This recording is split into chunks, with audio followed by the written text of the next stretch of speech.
Hey everyone, Manga Matt here with another manga review, and this time it's Hellsing by Kota Hirano.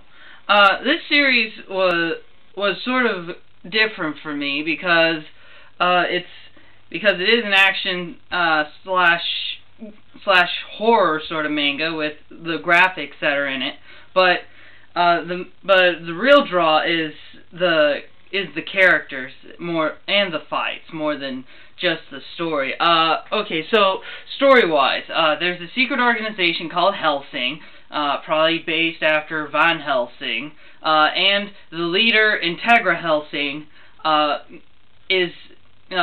uses the organization as a means of killing modern-day vampires. Now, how do you fight vampires? With a vampire, of course, and not just any vampire. We got the most badass vampire, Alucard. And so really it starts out with this other person, Ceres Victoria, who is right there, the blonde. And Ceres, she is investigating these bizarre happenings in a small village, much like Resident Evil. In fact, she even dresses sort of like Jill Valentine from Resident Evil. And so she goes in to investigate, and oh Lord and behold, there's a fucking vampire there. And the vampire is tearing the whole town apart, making everyone zombie slaves. And she tries to fight him, but he's a vampire and bullets don't do shit. And then she's about to be killed when Alucard busts down the door and just tears the hell out of everything. And then,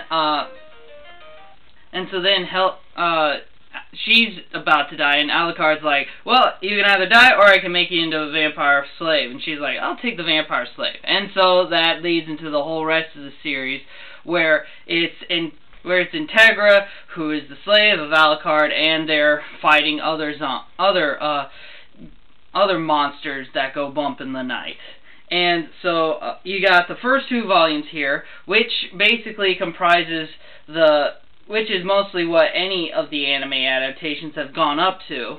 The first anime series that I saw was the 13-episode one that aired on TV, and that's the only one I've got. The other ones actually go into a completely different storyline than the animes, and so the series is sort of different because Alucard, because Alucard is sort of this character that since he's Dracula, I mean, he's got powers galore. He can resurrect himself, he can regenerate any lost limb, he can create these illusions, he can conjure up familiars from his own blood, and he can just fuck with your mind in bizarre ways. Like, he can create dogs out of his arms, and the dogs can have guns sticking out of them, and it's sort of weird that the main character is a character that you, the reader, know there's no fucking way this guy can die. It's sort of like, you know, how do you make a character that can't die, and you know he can't die, interesting to read?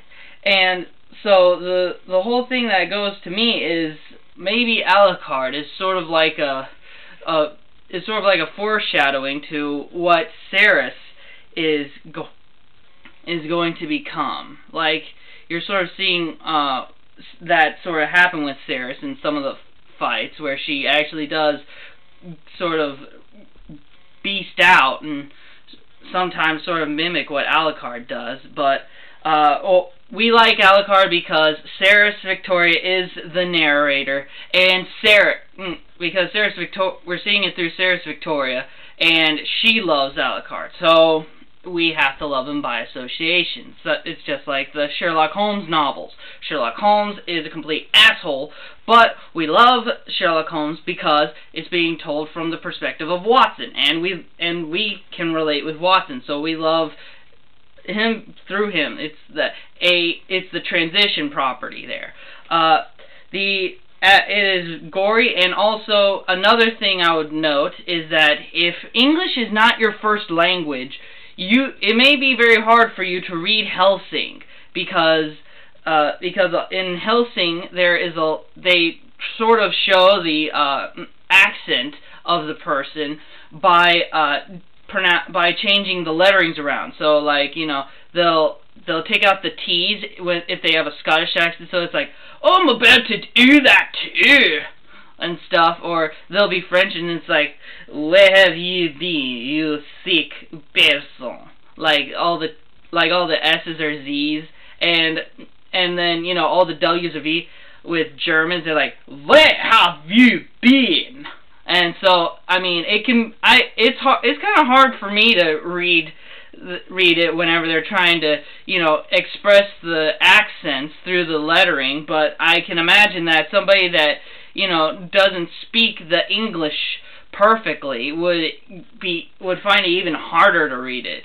There's also a few cool backstories, and there are lots of cool fights wherever they are. But I mean, you know, I think Alucard could have been done a bit better, because I mean, it's pretty weak when it's 4 volumes into the series, and when it's about like 3 volumes into the series, and then you have to write out this whole new plot to get Alucard into this far-off position where he can't really do anything, and he's sort of written out for about 3 volumes until you can bring him back and just create total havoc again. But I mean, maybe it's a good thing, because then it gives you a chance to flesh out the different other characters. But I mean, you know, they could have done it a bit different and then made Alucard a bit easier to work with. But I do like the artwork, and, you know, I also like the little extras from the author at the end, you know, where he writes and does his own thing, and, you know, that's sort of silly, and I love that, because that's the author being the author and not just creating a story. And so, if you want to see how a vampire story should be written, not like this Twilight and ooh lovey-dovey stuff. There's no love in here at all.